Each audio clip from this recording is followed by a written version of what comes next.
और व्हाइट का मतलब काला और सफेद समझते हैं, तो काला धन का मतलब होता होगा अधर्माचरण या जो राजकीय विभाग से पास ना हो, उसे ही काला धन कहते होंगे।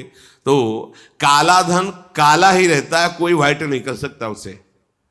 जमा कर लो, एक समय आएगा कि ट्रक में लद के सब चला जाएगा, तुम भी लद के चले जाओगे। अगर वो समय ना आया तो यमराज के दूत तुम्हें ले जाएंगे, सब यही पड़ा रहेगा। होश में चलो। दान किसे कहते हैं? खूब मेहनत करो, धर्म से कमाओ, फिर उससे एक रोटी की व्यवस्था किसी की भी कर दो, उसे सतदान कहते हैं। लाखों बेईमानी से कमाए, अधर्म आचरण से दूसरों को चूस चूस के ऐसा दुख दे कर फिर सोचा कि लाख में 10,000 दे देते हैं, व्हाइट हो जाएगा। व्हाइट नहीं हो जाएगा, ये और तुम्हारे ऊपर आक्रमण कराएगा, क्योंकि जिनको दे रहे हो उनकी भी बुद्धि तो भ्रष्ट होगी, तो तुम्हारा अधर्म बना ना। हाँ, व्हाइट नहीं होगा, फाइट होगी। अब मार पिटाई शुरू करवाएगा, वो ऐसे आचरण करवाएगा, जहां जाएगा वहां खोपड़ी फोड़ेगा। उसका परिणाम जब आपके आएगा तो आपकी खोपड़ी फूटेगी। व्हाइट तो तब हो सकता है जब व्हाइट चलो। व्हाइट का तात्पर्य होता प्रकाश, श्वेत, ये लक्षण सतोगुण का। सात्विक भाव से चलो, मेहनत की कमाई से, पसीना चुहा के खूब मेहनत किया और फिर किसी को दिया, तुम्हारा परिवार उन्नतिशील रहेगा, तुम्हें लोक परलोक में सुख प्राप्त होगा। अन्याय से कमाए हुए धन का दान पतित कर देता है, पतित कर देता है। अब इसमें एक उपाय है, मुझे पता नहीं था, प्रमादवश मेरे से गलती हो गई, कभी जीवन में गलती नहीं करूंगा, अब सुधार के लिए करो, हो जाएगा। मुझे पता नहीं था, मैंने कभी सुना ही नहीं था, बस यही था कि धन प्राप्त करूं, धन प्राप्त करूं, और गलती हो गई।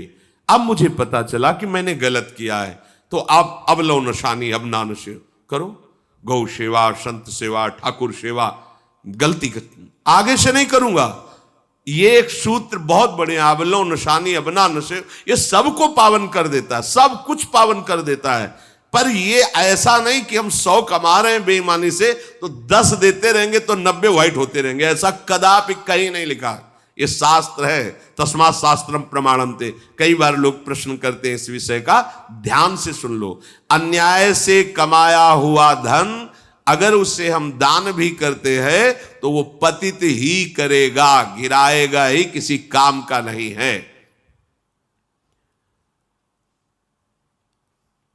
आगे वर्णन कर रहे हैं कि धर्म से कमाया हुआ दान अगर ऐसे को दोगे तो वो भी व्यर्थ हो जाएगा। कैसा? मिथ्यावादी, पापाचरण करने वाला, झूठ बोलता है, पाप आचरण करता है, और आप उसे दान कर रहे हैं, बाद में वो पाप करेगा तो उसका फल आपको मिलेगा। उसके पाप के बढ़ावे में आप साझेदार हुए, आपका जो दान था उसके पाप में बढ़ावा देगा, आपको उसको साझेदारी का फल भोगना पड़ेगा। कृतज्ञ, जो दूसरे के किए हुए को उपकार को नहीं मानता, अभिमानी और मदिरा पान करने वाला, अब आपसे पैसा लिया, शराब पिया, गंदे आचरण किए, आप उसके हिस्सेदारी बने। ऐसा थोड़ी दान की कोई मांग रहा है दे दो, बहुत पात्र और अपात्रता का निर्णय करके दिया जाता है। ऐसे नहीं कि मांग रहा है तो देना ही पड़ेगा, नहीं, हमें अधिकार समझ में आवे कि हमारे द्वारा दिए हुए धन का सदुपयोग हो रहा है, वहां पात्र देख करके धन आदि का दान किया जाता है। जो पतित हो चुका है, जो अधर्म व्यवसायी है, जो तमोगुण से आवृत रहते हैं और अंदर क्रोध भरा रहता है, अहंकार पूर्वक दान करते, मेरा सम्मान हो, ऐसे का दान ही नहीं स्वीकार करना चाहिए। ऐसे का दिया हुआ दान व्यर्थ हो जाता है, उसे निश्चित अन्य योनियों में जाके कष्ट भोगना पड़ता है। तामसी अहंकारी दान करने वाला परिणाम में दुख ही भोगता है। मैंने दिया, ये मैंने बनवाया, ये मैंने किया, ये तमोगुण का लक्षण अहंकार है। श्रेष्ठ मंत्रवेत्ता, सतमार्ग में चलने वालों को दैन्य होकर छुपा कर दान देना, ये उत्तम लोगों की प्राप्ति कराने वाला है। देखना है, धर्म से चलता है, हम जो धन देंगे उसका धर्म में प्रयोग होगा। मंत्रवेत्ता है, निरंतर मंत्र का अनुष्ठान करता रहता, पावर है। अगर हमारा धन ऐसी जगह गया तो हमारे पापों का नाश करके उत्तम लोकों की प्राप्ति कराएगा। हे युधिष्ठिर, अब तुम क्या जानना चाहते हो?